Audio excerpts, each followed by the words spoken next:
Bonsoir, bienvenue en direct sur Public Sénat. Voici les titres du 22h ce soir.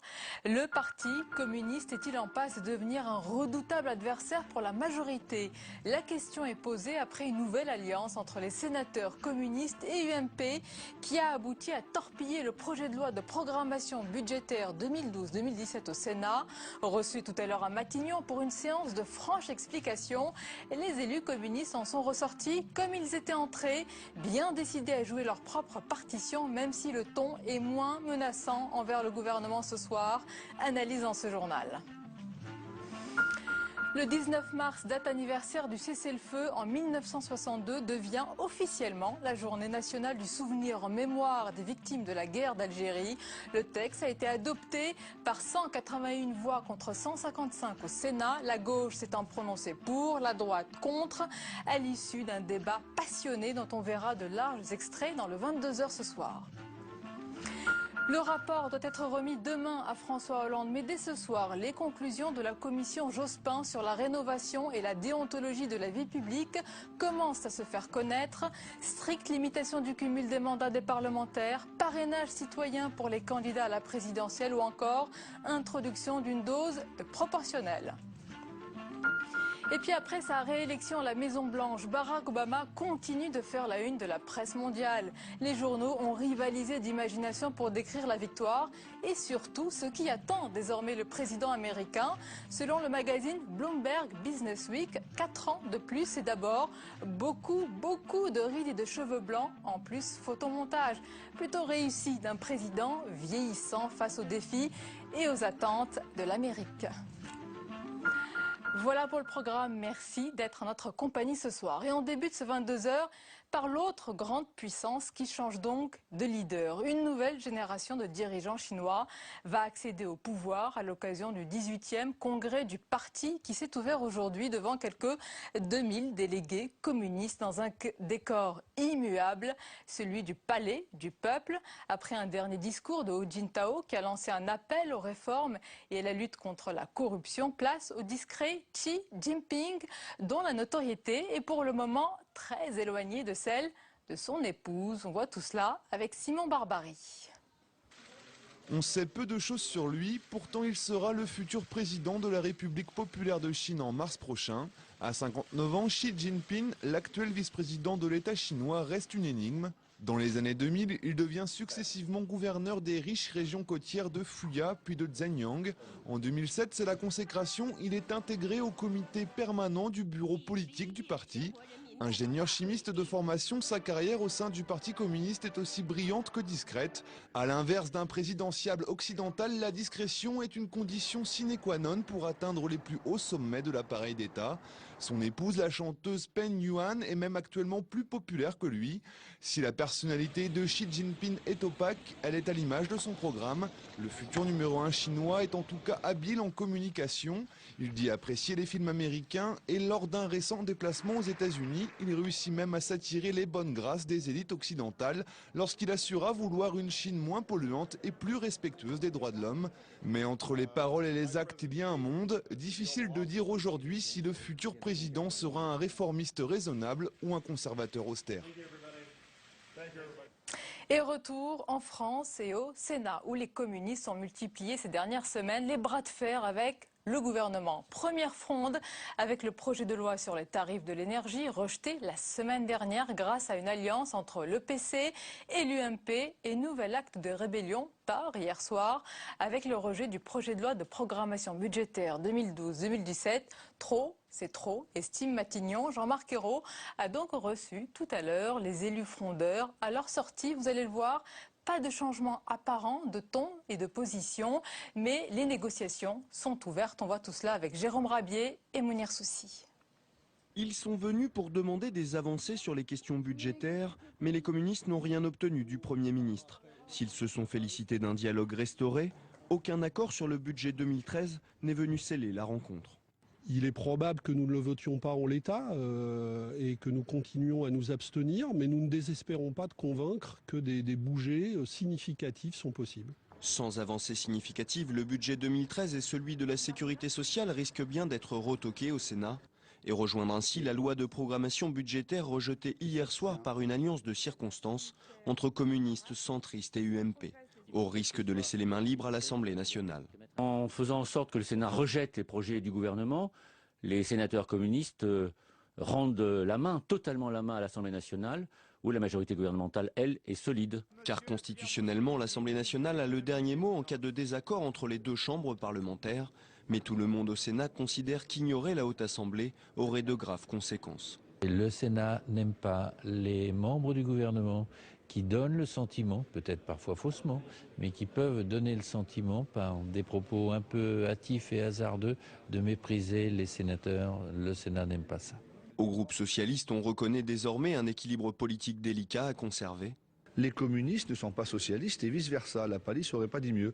Donc les communistes ont des idées, des orientations à faire valoir. Les socialistes en ont d'autres. Le gouvernement prend ses décisions, tranchera, le Premier ministre arbitrera, le Parlement fera ce qu'il a à faire et nous assumerons les choses.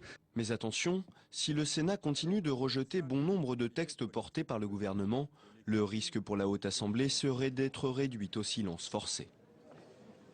Le candidat Hollande avait promis de rénover la vie politique. Une fois élu, le président Hollande a mis en place une commission avec à sa tête l'ancien Premier ministre Lionel Jospin pour travailler sur ce sujet.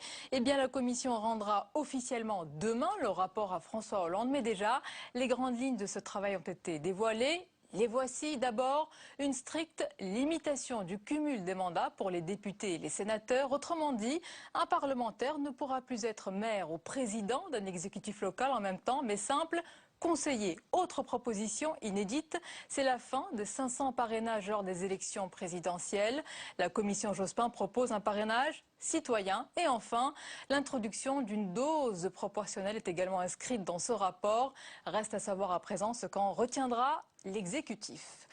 Dans l'actualité également, le 19 mars, date anniversaire du cessez-le-feu en 1962, sera désormais la journée nationale du souvenir en mémoire des victimes de la guerre d'Algérie après le vote du Sénat en début de soirée tout à l'heure. Le texte a été adopté par 181 voix contre 155, la gauche s'étant prononcée pour, la droite contre, à l'issue d'un débat passionné que nous résume Cécile Sixou. Des affiches en guise de protestation. Ce matin, devant le Sénat, des associations d'anciens combattants sont venues dire non au texte reconnaissant le 19 mars comme date de commémoration des morts pour l'Algérie, le Maroc et la Tunisie. La proposition de loi a été adoptée. Elle a suscité de vifs débats dans l'hémicycle. Premier point de friction, l'agenda choisi par le gouvernement. Le texte présenté aujourd'hui aux sénateurs a été voté il y a 10 ans par l'Assemblée nationale. Pourquoi le président du Sénat, les présidents du Sénat qui se sont succédés entre 2002 et 2012 n'ont-ils pas inscrit cette loi à la discussion du Sénat?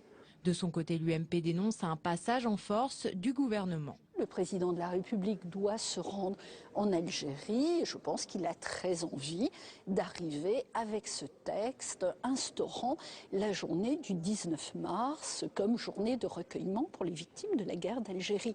Sur le fond aussi, les échanges ont été houleux. Pour la droite, la date du 19 mars qui correspond au cessez-le-feu en Algérie au lendemain des accords d'Évian n'a pas mis fin au conflit et ne peut être choisie comme date de commémoration, mais pas seulement. Pourquoi avez-vous honte? Pourquoi cette repentance continuelle et perpétuelle? Pourquoi la France a fait un certain nombre de choses qui étaient effectivement hors normes? Ok, d'accord, et les autres? Pour Kader Arif, le ministre des Anciens Combattants, ce n'est pas un argument. Le président de la République, j'ai eu l'occasion d'accompagner dans d'autres responsabilités en Algérie, a toujours été ferme sur l'idée que la France n'était pas dans la repentance. Les élus UMP ont d'ores et déjà annoncé qu'ils allaient déposer un recours au Conseil constitutionnel. La garde à vue des sans-papiers, désormais interdite par la jurisprudence européenne, pourrait être bientôt remplacée par une retenue qui pourrait aller jusqu'à 16 heures. Le Sénat examine en ce moment même ce régime. La proposition est dénoncée par les associations de défense des immigrés qui rejettent tout régime d'exception. Le ministre de l'Intérieur, Manuel Valls, argue de son côté qu'il faut aller vite pour combler le vide juridique. Les détails avec Marie Lebon. Dans quelles conditions procéder à la vérification de situation d'un étranger quand il n'est pas en mesure de présenter ses papiers? Au sein de la Haute Assemblée, les avis divergent, mais attention, pour le rapporteur du texte, les mots ont leur importance. Il ne s'agira pas d'une garde à vue, mais d'une retenue. Ce n'est pas une garde à vue puisque la Cour de justice de l'Union européenne nous invite à bien considérer que le contrôle des papiers d'étrangers, pour savoir s'ils sont en situation régulière ou non, n'est pas un contrôle de caractère judiciaire mais administratif. Pour les socialistes, pas de stigmatisation car pas d'incarcération, seulement du temps donné aux forces de l'ordre. La retenue ne devra pas excéder 16 heures et devra être encadrée. Avocats et médecins pourront être présents. Un régime spécial pour les étrangers que rejette une partie de la majorité. Alors que les communistes proposent des amendements, les Verts contestent le projet de loi. Intrinsèquement, existentiellement, ce n'est pas admissible. Donc il n'y a pas d'amendement à faire sur ce point-là. Il y a simplement à dire que non, ce n'est pas possible, c'est inadmissible qu'aujourd'hui des gens soient arrêtés uniquement parce que peut-être ils seraient sans papier. Les sénateurs du groupe écologiste devraient donc voter contre. La droite, quant à elle, ne devrait pas s'opposer. Et nos invités sur le plateau du 22h ce soir, je vous les présente avec plaisir. Laurent Bouvet, bonsoir. Bonsoir. Bienvenue, vous êtes enseignant, vous êtes aussi le futur directeur du CEVIPOF. Le CEVIPOF, c'est le Centre de recherche politique de Sciences Po. Donc à partir du 1er janvier, vous remplacerez donc Pascal Perrineau à la tête de ce centre de référence. Merci d'être avec nous ce soir. Stéphane Rosès, bonsoir. Bonsoir. Merci d'être là. Comme chaque jeudi, Stéphane, vous êtes politologue, président de CAP. Et notre chroniqueur est avec nous, Jean-Louis Gombaud. Bonsoir. Bonjour, Jean-Louis. Alors nous allons parler, messieurs, d'abord des rebelles communistes qui sont ni dans l'opposition ni dans la majorité. Ils donnent du fil à retordre au gouvernement et notamment au Sénat, avec hier soir, je vous le disais tout à l'heure, le rejet de la loi programmatique 2012-2017 en mêlant leur voix à la droite, mais en se défendant en même temps de faire le jeu de l'opposition. Alors cela agace, complique la tâche du gouvernement. Le Premier ministre a reçu quelques élus communistes tout à l'heure. On écoute à sa sortie le sénateur communiste Pierre Laurent. Nous considérons que nous sommes dans cette majorité politique qui s'est exprimée au printemps. Mais il y a dans cette majorité un débat politique de fond sur les solutions à apporter aux problèmes du pays. Nous avons un diagnostic commun sur l'état dans lequel la droite a laissé le pays, mais nous avons des divergences fortes sur les solutions à apporter. Alors Jean-Louis Gombaud, les communistes, la gauche de la gauche, reprochent au gouvernement de ne pas appliquer une véritable politique de gauche. Est-ce le cas? Est-ce que ce gouvernement socialiste, sous la pression bien de la réalité, applique une autre politique que celle à laquelle on pouvait s'attendre et surtout à laquelle les communistes pouvaient s'attendre? C'est-à-dire que je crois que cette semaine, beaucoup de choses ont changé avec cette affaire de compétitivité. Parce que jusqu'à présent, qu'est-ce que c'est la différence entre une politique de gauche et une politique de droite en matière d'économie? Ça peut se résumer de la manière suivante. Quand on est de gauche, on ne veut pas que le peuple paye, et c'est aux riches de payer. Alors là, on est dans un domaine de répartition budgétaire, ce qui a été traité au début du quinquennat, au tout début du quinquennat. Et effectivement, même s'il n'est pas exact de dire que 90% des Français ont été épargnés par les mesures de redressement budgétaire, en réalité, les 2/3 vont payer, mais 90% de l'effort portera sur 10% de la population. Donc effectivement, là, on est sur une politique de gauche dans la mesure où c'est les plus favorisés. Mais là, on rentre dans quelque chose de nouveau, qui est la question de la compétitivité. On n'est plus dans la répartition, on est dans l'entreprise. Et là, gauche-droite, c'est très compliqué à voir sur l'affaire de l'entreprise. C'est pas parce que Mme Bettencourt va payer 3 ou 4 fois plus d'impôts que l'entreprise va plus facilement vendre sur les marchés internationaux.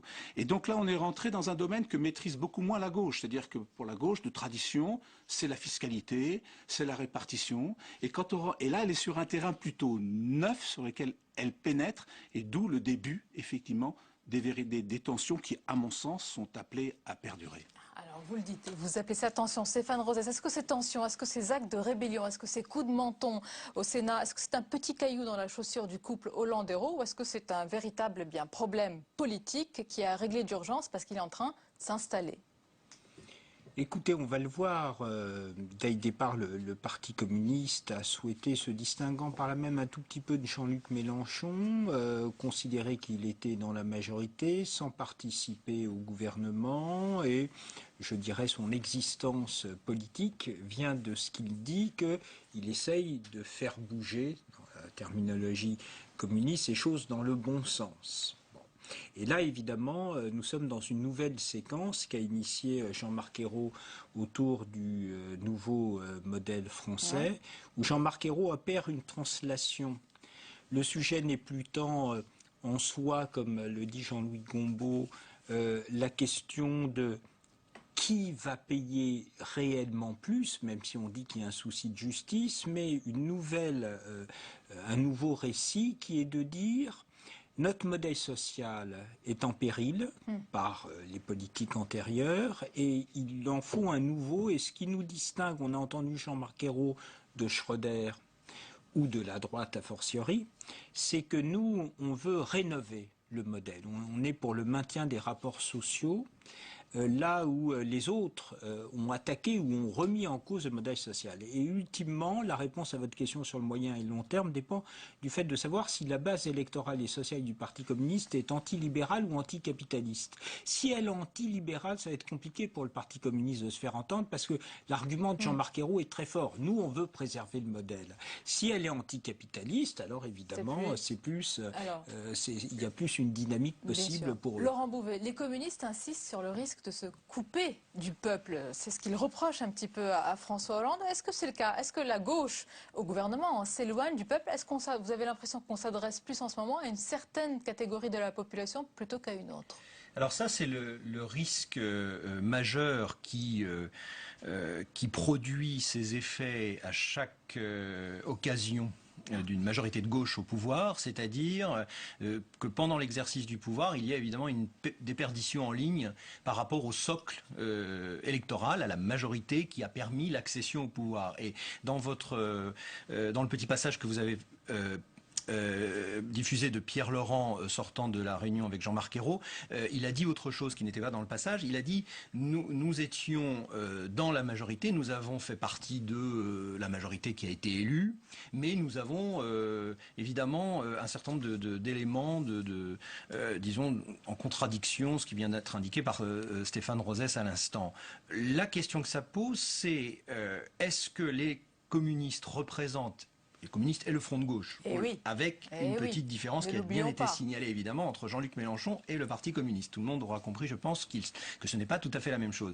Mais est-ce que c'est finalement l'aile gauche et l'aile qui couvre une partie du champ sociologique de la gauche qui serait davantage les classes populaires, les ouvriers, etc., et qui serait ajoutée à la majorité et qui permettrait comme ça de gérer une espèce de grande coalition électorale, ou bien est-ce que cette fonction-là n'est pas véritablement remplie?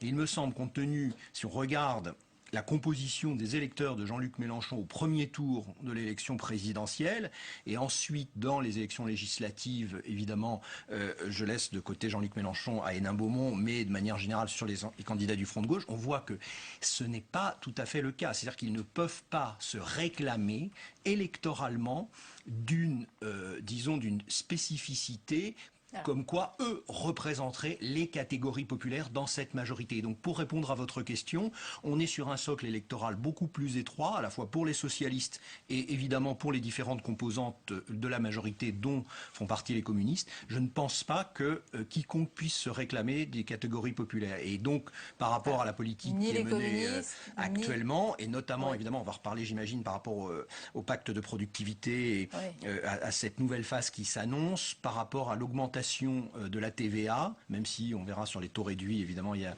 une toute petite diminution. On voit bien que là, c'est d'abord et avant tout les classes populaires et moyennes, les catégories populaires et moyennes qui vont être touchées par cette augmentation, cet impôt dit injuste. Nous sommes à 6 mois de la présidence Hollande. On a l'impression quand même que c'est le même scénario qui se produit à chaque arrivée au pouvoir de la gauche. Elle commence à fournir tous les symboles nécessaires à son électorat avant de rectifier un petit peu le tir sous la pression de la réalité.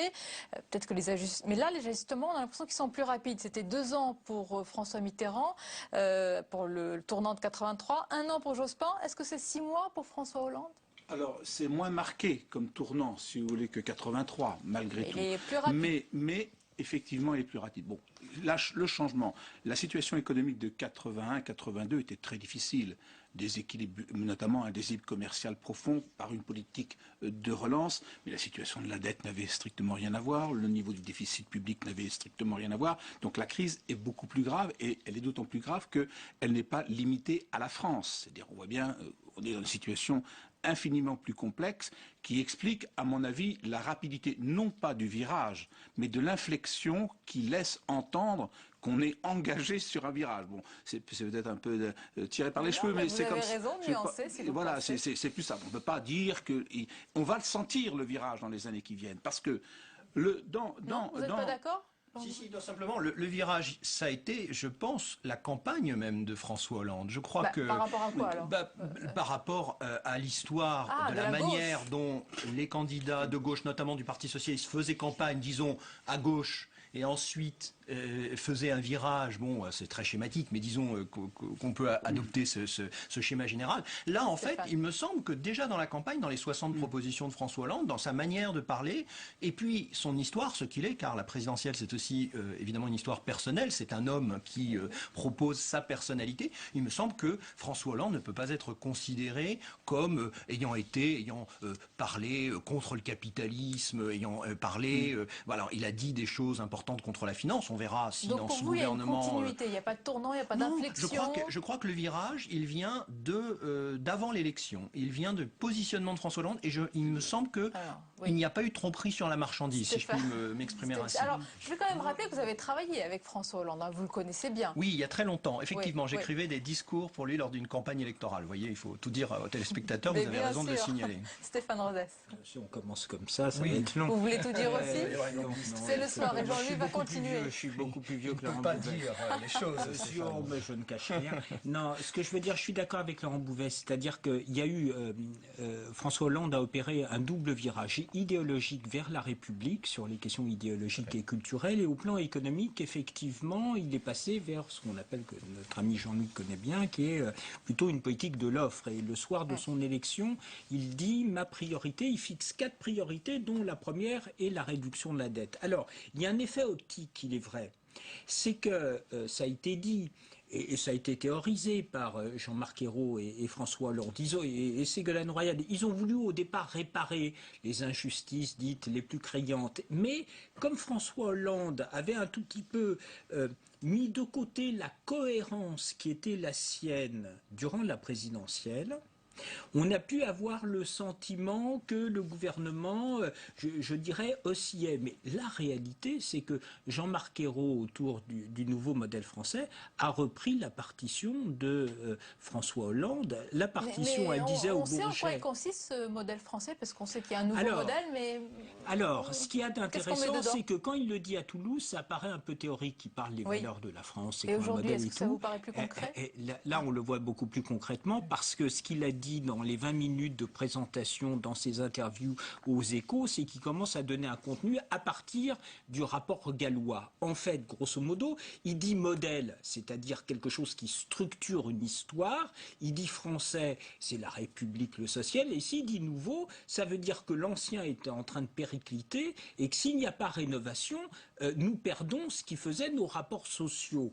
Et de ce point de vue-là, c'est quelque chose d'assez habile, parce que du coup, il peut dire à la gauche de la gauche, mais les gens qui votent pour vous, ils sont pour le maintien des rapports sociaux. Nous, on fait le sale travail de la rénovation, mais pas pour remettre en cause le modèle, mais pour le faire perdurer. Voilà un tout petit peu ce qui va nécessiter effectivement ensuite des éléments de construction. Mais le fait qu'ils reprennent gallois montre qu'on est bien dans la rénovation de son point de vue. Alors, il y a donc ce pacte de compétitivité, il y a d'autres réformes, évidemment, à venir, mais Laurent Bouvet, vous évoquez un risque de zapatérisme, du nom de l'ancien dirigeant socialiste espagnol Zapatero.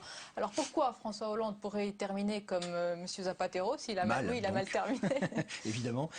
Alors, pourquoi est-ce que j'ai avancé cette comparaison qui peut paraître un peu abusive, et parce qu'on parle beaucoup en ce moment dans la presse plutôt de Schröder comme modèle, et indélicate, me souffle Stéphane Rodès, j'en conviens aisément. Mais vous êtes toujours d'accord avec vous-même ou... Mais je suis d'accord avec moi-même. Ça, j'essaie, hein, vous savez, on fait ce qu'on peut en la matière. Non, simplement, l'idée qui qui m'intéressait ici, c'est par rapport à ce qui a été dit à l'instant sur le modèle républicain, etc. C'est que, pour dire les choses simplement, le progressisme aujourd'hui, le progressisme de ce début de XXIe siècle, pour les grands partis sociodémocrates socialistes, ne peut pas se résumer, ne saurait se résumer à simplement des mesures qui sont les mesures que met en place la gauche quand elle arrive au pouvoir, des mesures qu'on appelle dites de société. Que de pincettes pour dire qu'il faut qu'ils prennent à bras le corps tous les problèmes. Alors, c'est-à-dire comme la question du mariage pour tous, comme la question du droit de vote des étrangers, comme des questions de ce genre, c'est-à-dire ce qu'on appelle les mesures sociétales, c'est un peu abusif ce mot, et puis je l'aime pas beaucoup, mais enfin, ces mesures-là, ça ne peut pas résumer le progressisme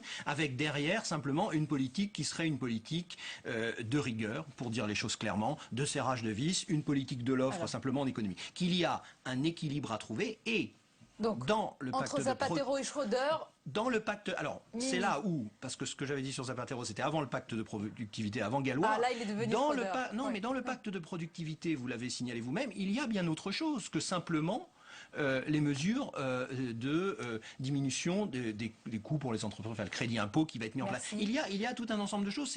Gallois n'est pas un social-démocrate, social-libéral forcené. C'est quelqu'un qui a une histoire, qui vient du chevènementisme, qui a une vision de la productivité du modèle industriel français. Donc il faut faire attention à ça. L'inflexion est importante. On verra l'évolution entre Zapatero et Schröder. Il y a quand même une large palette. Merci beaucoup, messieurs, pour cette analyse.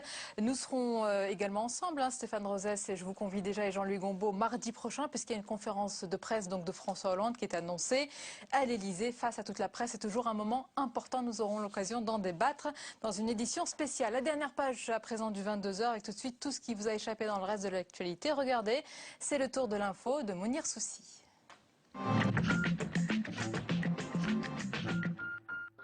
Une soirée noire pour les usagers du RER. Hier soir, sur les lignes B et D au nord de Paris, une simple panne électrique a débouché sur la paralysie d'une grande partie du réseau. Des voyageurs excédés sont descendus sur les voies, d'autres s'en sont pris au personnel. 2 conducteurs ont été agressés. En tout, 50 000 voyageurs ont souffert de ces perturbations. Le constat du Secours catholique est clair. La pauvreté s'installe durablement en France. Dans son rapport, l'association note que depuis 10 ans, la précarité s'accroît chez ses bénéficiaires. Première victime, les femmes seules avec enfants. Le Secours catholique prend en charge environ 160 000 mères célibataires. Le rapport contient plusieurs demandes, comme la revalorisation des minima sociaux, la mise en place d'un plafonnement des loyers et d'un bouclier énergétique. À l'initiative d'élus socialistes, le Sénat va mettre en place une mission d'information sur l'avenir de l'industrie pharmaceutique. Dans leur ligne de mire, Sanofi et son plan de suppression de 914 emplois d'ici à 2015. Les sénateurs réclament aussi la nomination d'un médiateur chargé d'évaluer la situation du groupe. Le médiateur est quelqu'un qui, parce qu'il sera déconnecté en quelque sorte des enjeux directs, pourra préconiser, à partir du diagnostic qui sera le sien, des solutions qui seront, je l'espère, crédibles à la fois pour la représentation syndicale et en même temps pour la direction. Selon les syndicats, le plan de Sanofi devrait affecter près de 2500 salariés, alors que le laboratoire vient de dépasser Total au CAC 40, devenant la première capitalisation boursière française. Nouveau problème de santé pour François Fillon. Après s'être cassé la cheville cet été, le voilà à nouveau hospitalisé. En déplacement hier dans l'Indre, il a dû être admis pour des calculs rénaux avant de rejoindre ce matin l'hôpital militaire du Val-de-Grâce. Il devrait sortir demain et reprendre sa campagne pour la présidence de l'UMP dès lundi. Dans le dessin du jour, l'illustrateur suisse Chapat revient sur l'élection de Barack Obama. Porté par les minorités, le président devra veiller à ce que le fossé entre les Américains ne se creuse pas davantage.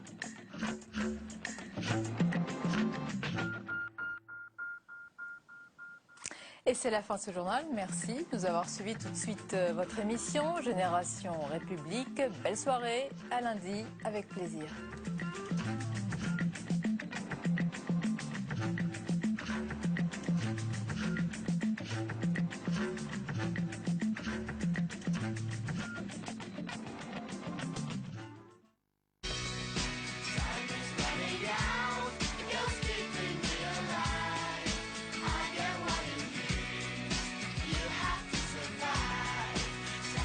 Running out, you're keeping me alive. I get what it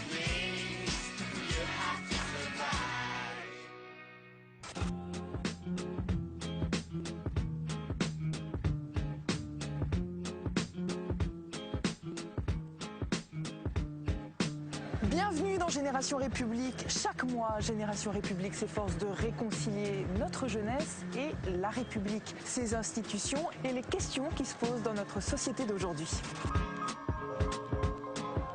Et aujourd'hui, on va parler du président de la République. Et ce sont de jeunes étudiants qui vont nous en parler. Ils vont nous livrer à la fois leurs connaissances, mais aussi leurs sentiments concernant le rôle, le statut, mais aussi le pouvoir du chef de l'État.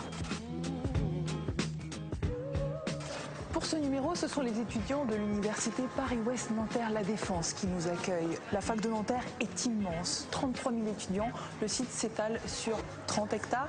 Nanterre, c'est aussi un lieu d'histoire, de lutte, de contestation politique. On se souvient de mai 68 et d'un certain Daniel Cohn-Bendit.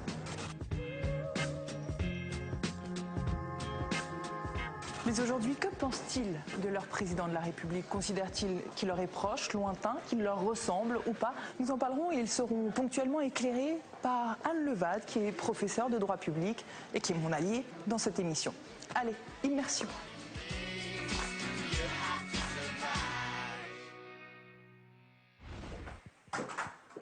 Bonjour. Ça va? Oui. Vous savez de quoi on va parler? Alors de quoi? Président de la République. Du président de la République. Ça vous évoque quoi comme sujet? C'est un sujet intéressant pour vous? Ah, c'est bon ça. Alors quand je vous dis président de la République, vous avez quelle image qui apparaît? Moi je pense à l'image de la France en fait, principalement. C'est intéressant. Ouais. En fait c'est celui qui va représenter l'image de la France à travers le monde et qui donne temporairement, transitionnellement, une représentation du pouvoir français. Est-ce que parmi vous, même enfants, hein, on peut l'avouer maintenant, il y en a qui se sont dit je pourrais aspirer à devenir président de la République? Parce qu'on sait que par exemple Jean-François Copé, je vous compare pas forcément, mais enfin il y en a qui dès l'enfance se sont dit que... C'est comme un certain milieu, non? Pour pouvoir y accéder, j'imagine.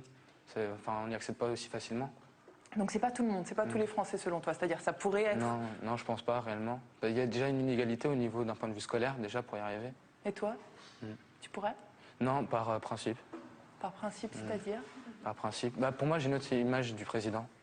Un président, pour moi, c'est une personne qui permet justement l'héritage d'un pouvoir pour conserver une certaine domination. Ces institutions... Domination.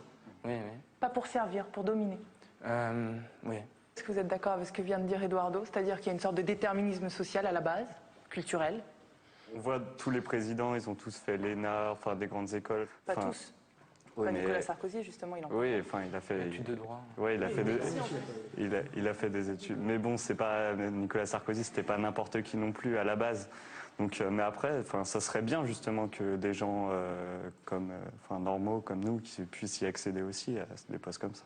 Et quand Eduardo parlait de domination, toi tu as l'impression qu'il y a une forme de domination, ou alors il est là pour servir, ou c'est plus une vocation, un engagement? Il y a aussi de ça peut-être, non? Moi je sais pas, le président c'est le président, après il a un rôle qui a été défini par la Constitution, après qu'on le voit qu'il soit un rôle pour nous asservir ou pour nous servir justement, ça dépend du point de vue de la personne, mais en tout cas c'est le rôle qui a été donné par la Constitution qu'il a. Qui a voté aux dernières élections? Et là, pour vous, c'était quoi? C'était obligatoire? C'était un engagement citoyen? C'était quoi? C'était nos premières élections pour certains d'entre nous. Oui. Donc il y a une sorte de devoir et de droit aussi de voter pour la première fois. C'est quelque chose. Une émotion? Une émotion, peut-être pas, mais le sentiment de pouvoir, pour une fois, dire ce qu'on pense. L'impression que ça puisse changer quelque chose? Ça puisse changer, non. Mais... on peut toujours se dire que c'est la petite voix qui va compter et que si on l'avait pas fait, ça aurait pu être ric-rac. Moi je suis d'accord avec elle, je veux dire, on ne donne pas souvent la parole aux jeunes. Enfin je veux dire, comme elle dit, pour certains c'est la première fois qu'ils votent. Et je veux dire, on nous donne l'occasion de donner notre avis, alors on devrait tous le faire. Enfin c'est une occasion qu'on nous offre, on devrait la saisir et je comprends pas qu'il y ait autant d'abstention. T'as voté? Ah non, j'ai pas voté, non. Pour quelle raison? Je me rappelle beaucoup qu'on m'a souvent dit, étant petit, que beaucoup de gens ont donné leur vie justement pour qu'on puisse avoir ce droit de pouvoir donner notre avis ou autre. Aujourd'hui, tout ce que je vois, c'est depuis tout petit, on me dit aussi que c'est les problèmes de la crise ou autre qu'à chaque fois ça va changer aux nouvelles élections. Depuis toujours, on me dit que genre, ça va s'améliorer, il y aura une meilleure situation en France. Depuis que je suis tout petit, je vois toujours des clochards dans la rue, des gens qui galèrent, même dans mon entourage. Donc tu es dans une sorte d'aquabonisme, tu te dis... Non, non, je ne veux pas défendre des institutions telles qu'elles sont aujourd'hui. On va regarder un petit peu plus en détail ce que c'est que d'être candidat. Quand on vote, vous savez que c'est le suffrage universel direct, vous savez ce que c'est? C'est quand on vote directement pour la personne qui va nous représenter. C'est depuis quand, vous savez, depuis quand on a le droit de voter? Bon, alors on a le droit de voter depuis 1962, mais on va revenir sur ce sujet. Je voudrais vous montrer un reportage qu'on a réalisé, dans lequel on voit un petit peu plus en détail comment on devient président. Je serai le président de tous les Français. C'était la volonté du général de Gaulle en instituant la Ve République. Il voulait que le président de la République soit au-dessus des partis, qu'il soit plus que le chef d'une majorité qu'il a soutenue pendant sa campagne présidentielle, qu'il soit le président de tous. Qu'on soit élu à 82% comme Jacques Chirac en 2002 dans des circonstances très particulières ou avec 51 et quelques comme François Hollande en 2012, on n'est plus la majorité ou l'opposition, on est la France. Le président de la République est la France et les Français, de leur côté, accordent une folle importance à celui qui va les représenter. D'ailleurs, cette mère des batailles est celle qui les oppose le plus et dans le même temps qui les passionne le plus. Depuis la première présidentielle au suffrage universel en 1965, plus de 80% des Français vont faire la queue devant l'isoloir, glisser leur bulletin dans une enveloppe, puis dans l'urne. C'est une élection très populaire. On l'a encore vu en mai dernier, eh bien 4 Français sur 5 se déplacent pour aller voter pour l'élection présidentielle. Alors, pour que la rencontre entre le représentant et les représentés soit la plus juste, au moment de l'élection, tout un rituel se met en place en amont. Pas d'élection présidentielle sans campagne, sans slogan, sans petites phrases. Vous n'avez pas le monopole du cœur. Sans débat entre deux tours. C'est quand même ennuyeux que dans l'intervalle, vous soyez devenu, vous, l'homme du passif. Pas de campagne sans qu'on ne prenne la température des Français, des sondages, des pronostics, pas toujours exacts d'ailleurs. Pas d'élection sans soirée électorale, sans compte à rebours. Mais est-ce que tout le monde peut voir sa tête s'y afficher? Comment fait-on pour être candidat? Tout le monde peut l'être? Presque. Il n'y a pas besoin d'un CV particulier, il faut avoir au moins 18 ans, être de nationalité française et ne pas avoir été condamné pour crime. Tout Français qui dispose de ses droits civiques peut se porter candidat pourvu qu'il ait 500 parrainages d'élus locaux qu'il faut obtenir pour pouvoir voir sa candidature homologuée par le Conseil constitutionnel. Il suffirait donc de 500 parrainages pour qu'une candidature soit homologuée. Je suis officiellement candidat à la présidence de la République. Ça peut paraître facile, Coluche avait chahuté le système et Cantona aussi d'ailleurs s'y est essayé. Mais en réalité, ce n'est pas si évident à obtenir quand on n'est pas un homme politique, car chaque parrainage d'élu est adossé à une logique de parti. Et même, à chaque élection, certains partis disent craindre de ne pas avoir ces 500 signatures. Mais notre petite touche française à nous, notre plus, c'est qu'on peut se présenter et être candidat à la présidence de la République plusieurs fois. On peut perdre une élection une fois, on peut perdre une élection une deuxième fois, et on continue. Alors que dans certains pays, regardez les États-Unis, on perd une élection une fois, on ne se représente plus. Il a fallu quand même à François Mitterrand une troisième tentative pour qu'elle soit la bonne. Il a fallu à Jacques Chirac exactement la même chose. Et ça n'est possible qu'à condition que vous maîtrisiez, que vous contrôliez l'appareil du parti. On ne peut pas être normal et passer 40 ans de sa vie à se battre pour faire ça, pour être ça. Ce ne sont pas des gens normaux, contrairement à ce que certains ont essayé de nous faire croire.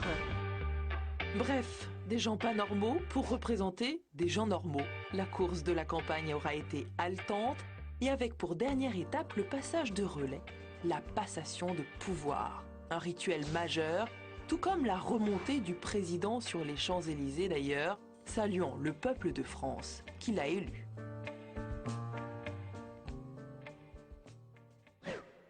Alors vous avez l'impression que c'est un homme normal qui représente des gens normaux? L'idée de normalité, on l'a entendu plus récemment avec François Hollande. C'est l'idée de normalité, traitez-moi comme quelqu'un de normal, parce qu'au fond, je suis comme vous. Au fond, c'est un type qui a 2 jambes, 2 bras, un cerveau, un cœur, c'est ça ce qu'il veut dire. Et fondamentalement, c'est pas parce qu'il a fait l'ENA ou HEC que voilà, il devrait se placer au-dessus de la masse. Au fond, on peut lui parler comme s'il était normal. Pour vous, ça vous évoque quoi, le président de tous? Vous avez l'impression que quand vous avez élu un président, c'est le président de tous ou qu'il reste un candidat ou un ancien candidat appartenant à la logique de son parti? C'est vraiment le président de tous. Oui. Enfin, un président de tous, c'est même ce que je veux dire, c'est même en dehors de l'État français, quoi. Ouais. Aujourd'hui, on vit dans une économie qui est justement prône le mondialisme et qui au final permet justement d'avoir des influences internationales. C'est-à-dire que C'est pas qu'il prône le mondialisme, c'est une économie globalisée, c'est un fait. Voilà, alors, si ça t'ennuie pas, je reviens quand même à la question des non, mais c'est intéressant. La question des candidats. Donc, on a retenu qui pouvait devenir candidat à la présidence de la République. Il faut avoir 500 parrainages. Vous trouvez ça beaucoup? Pas assez. Pas assez. c'est la règle du jeu. Attendez, Anne, vous savez qu'il y a Anne qui voudrait intervenir, qui est professeure de droit public. Elle voudrait intervenir par rapport à ce que vous venez de dire. Peut-être un mot d'explication sur ces 500 parrainages. L'idée de départ, c'était qu'il fallait à la fois permettre à chacun de pouvoir se présenter à la présidence de la République et en même temps garantir que celui qui allait se présenter était représentatif d'un certain courant à l'échelle du pays. Peut-être pour être complet, il y a un débat actuellement qui est récurrent, mais qui est un petit peu plus vif, puisque des propositions pourraient être faites à court terme sur ce sujet, pour essayer de réfléchir à élargir peut-être le mécanisme et à permettre aux citoyens de parrainer, pour justement démocratiser ce processus de parrainage. Alors, par rapport à toute la distance que vous pouvez exprimer, qui est assez intéressante, je voudrais savoir si les rituels sont des choses qui peuvent vous intéresser. Par exemple, le fait de rentrer à l'Élysée. On a vu des images là d'investiture, de passation de pouvoir. Est-ce que ce sont des choses qui vous paraissent des repères importants? Alors Maëlle, non, pourquoi? Je ne me sens pas concernée particulièrement par la passation de pouvoir ou leur remontée des Champs-Élysées sous la pluie. Même s'ils saluent le peuple de France et donc toi?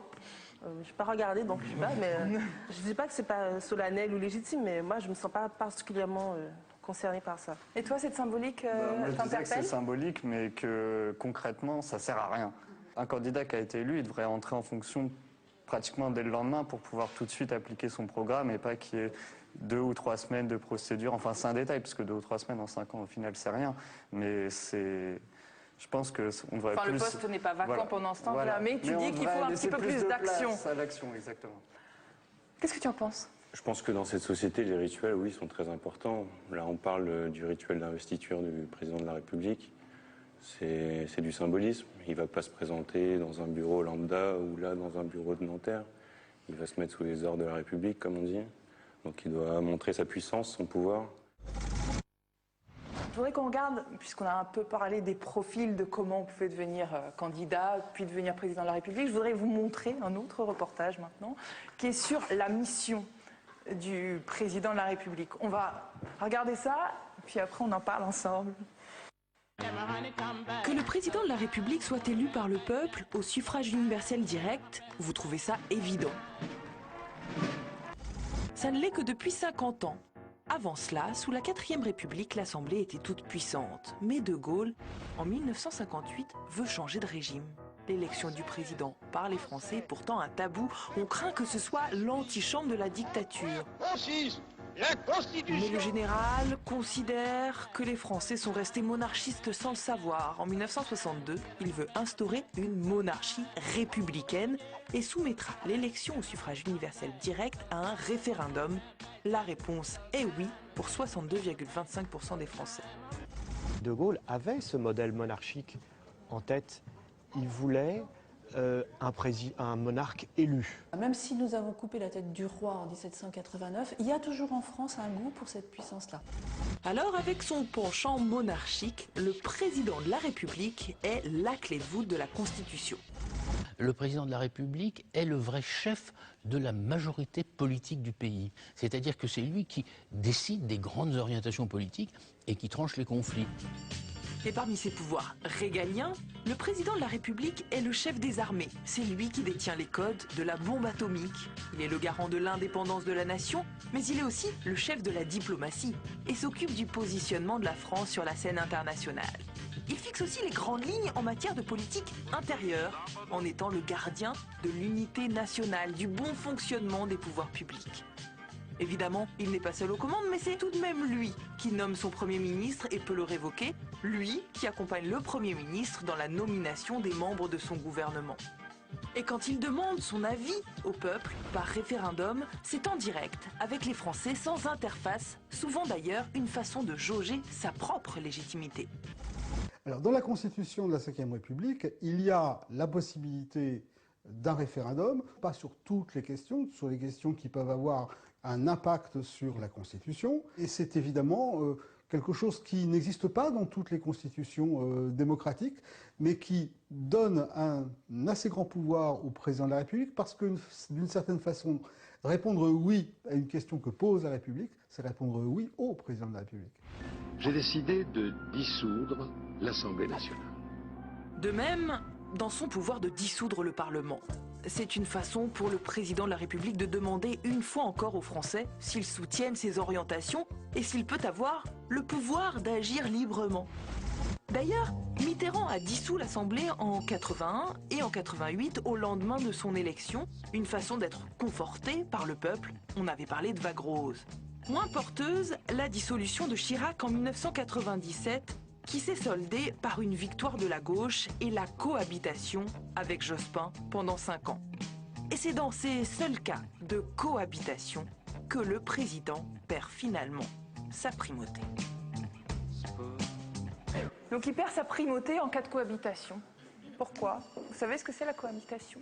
C'est quand justement le président, il est d'une partie politique et son gouvernement est d'une autre partie politique. Et vous avez remarqué qu'il n'y a pas eu de cas de cohabitation depuis quelques années. Donc 86-88, Mitterrand-Chirac. 93-95, Mitterrand-Balladur. 97-2002, Jospin-Chirac. Anne? En 86 et en 93, les deux cohabitations surviennent parce que le mandat du président était de 7 ans, alors que le mandat des députés était de 5 ans. Et si Chirac décide d'une dissolution en 97, c'est parce qu'en fait, il ne l'a pas faite au moment où il a été élu président de la République. Et il imagine ce qu'on appelle parfois une dissolution à l'anglaise, c'est-à-dire une dissolution anticipée pour essayer d'avoir un résultat qui lui soit plus favorable ou moins défavorable. Et il rate cette dissolution en 97, donc il a 5 ans de cohabitation. Pourquoi ça a duré 5 ans? Quinquennat, non? Comment? C'est que lorsque le quinquennat il est apparu. Pourquoi Chirac a voulu passer à un quinquennat? Lorsqu'on se dit être le chef d'une démocratie, il faut laisser croire que le pouvoir est libre très souvent et que le pouvoir tourne. Mais l'avantage aussi, c'est que le fait que ce soit 5 ans, ça correspond aussi, ce que disait Anne, au rythme de l'Assemblée, et que donc, du coup, il n'y a pas de cohabitation. Quels sont les autres pouvoirs du chef de l'État? C'est le premier ambassadeur français.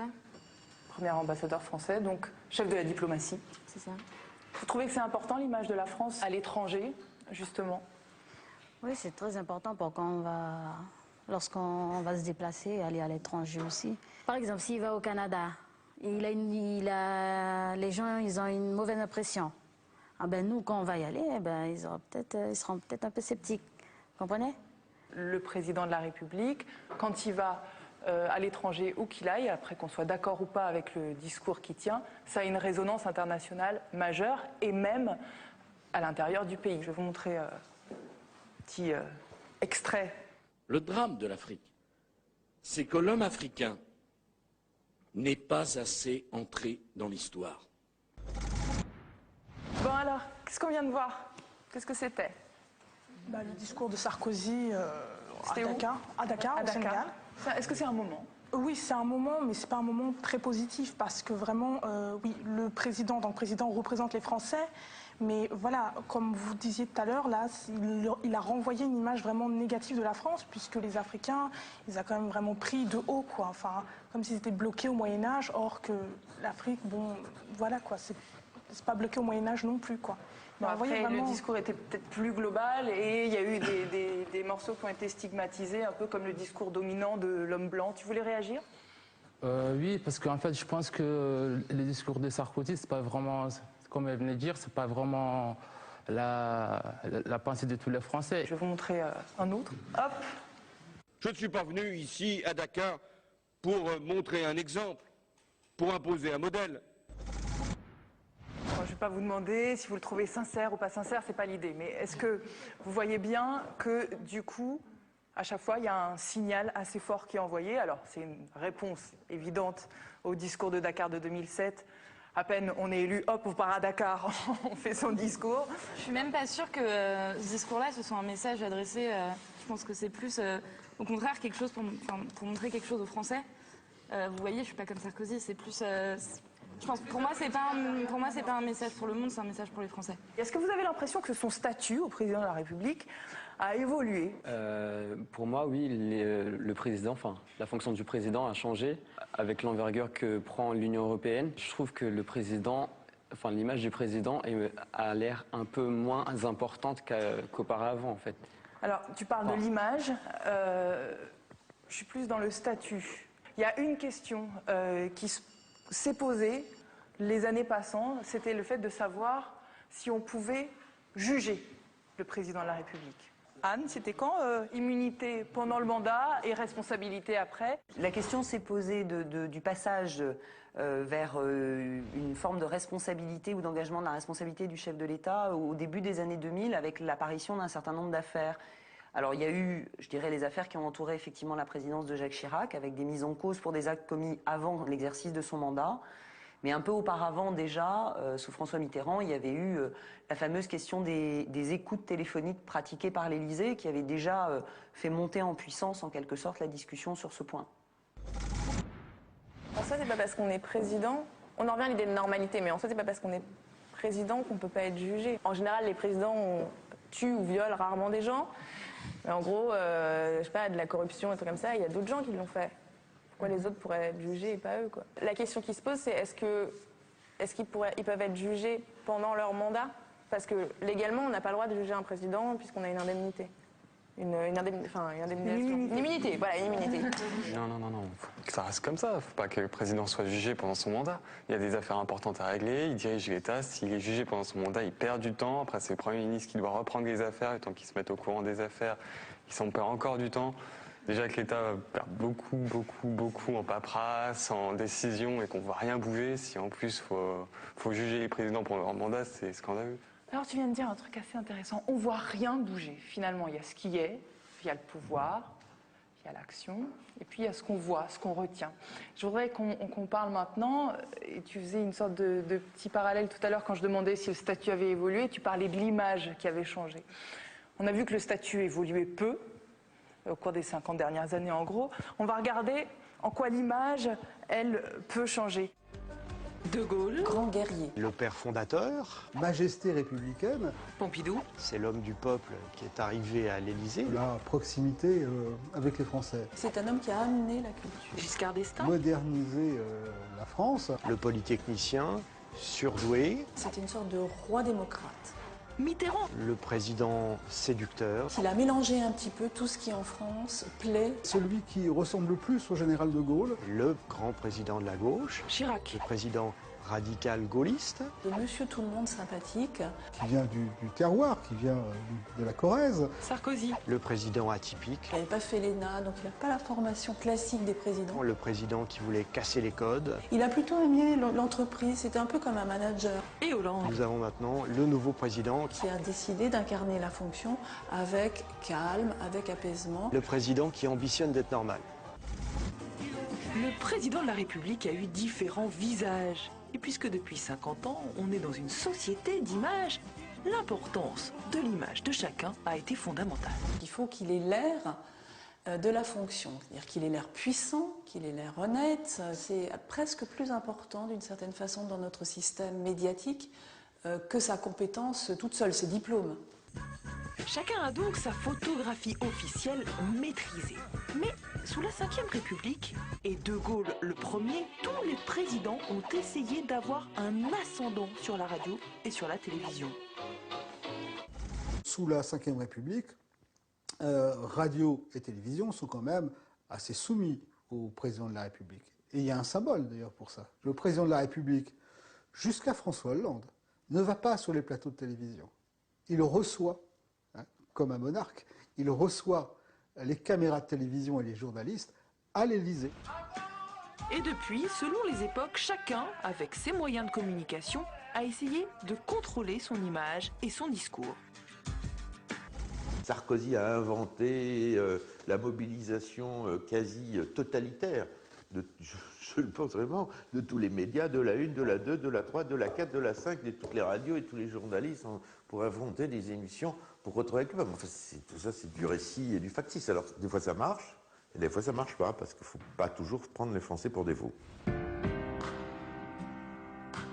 Alors, malgré tout ce travail de communication, trouvez-vous que les présidents de la République maîtrisent vraiment l'image qu'ils laissent ou ça leur échappe?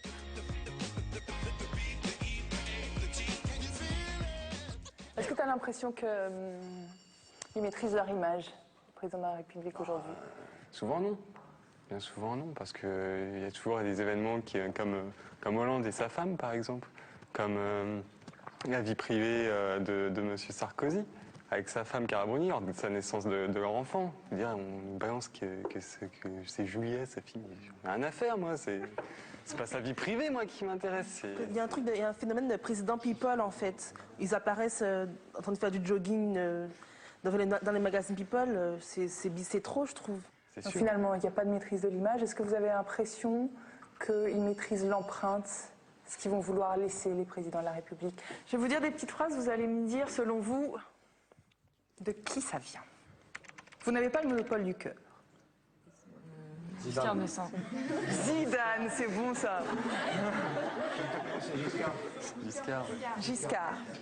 L'autorité ne va pas sans prestige, ni le prestige sans éloignement. Ça, c'est De Gaulle. Ouais, c'est clair. Dans les épreuves décisives, on ne franchit correctement l'obstacle que de face. Mitterrand. Et franchement, vous trouvez pas mal quand même. Les promesses n'engagent que ceux qui les reçoivent. José Bové. Bon, toi, tu fais que des blagues. C'est quelqu'un qui avait de l'humour, parce que quand même, il faut un peu d'humour pour dire ça. Giscard avait de l'humour. Mitterrand avait de l'humour. C'était Chirac. Finalement, ce qui vous reste, bon, à part cette dernière question, c'est quand même un peu la psychologie de chacun. Bah oui, vous avez réussi à voir à peu près comment chacun s'habille, que ce soit De Gaulle, Mitterrand, Chirac. Merci beaucoup. Je suis ravie d'avoir fait cet exercice avec vous. C'est fini.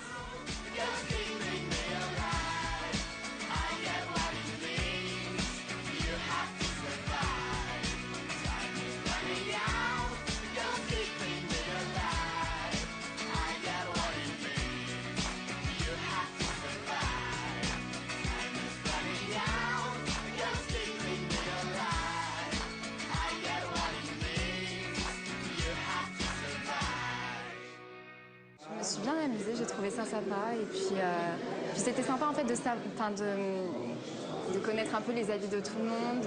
C'était très intéressant et j'ai appris pas mal de choses.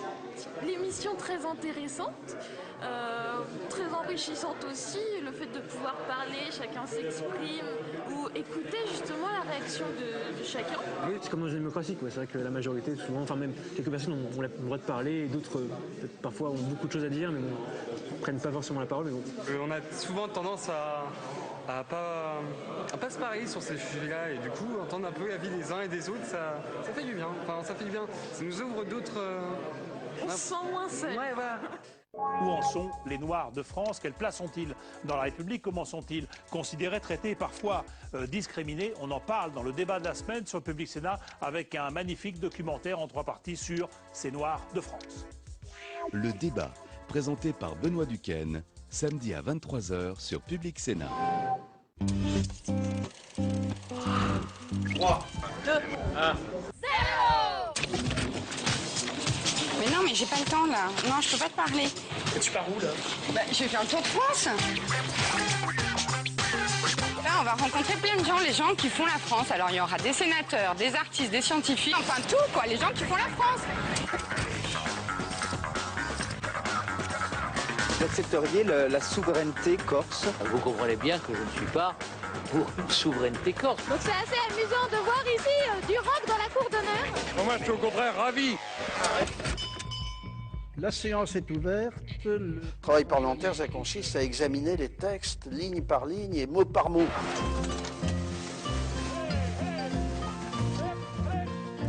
Ah, le terrain, oui, ben, c'est essentiel. Celui qui n'a pas de terrain, il est en l'air, hein, c'est le cas de le dire. Il est dans l'abstrait, il est dans les artifices de la politique politicienne, dirons-nous. J'aime bien qu'on me dise encore que je suis un jeune sénateur. Le travail du Sénat, c'était un travail de joaillier. Ma tante, elle savait tout. Elle disait rien.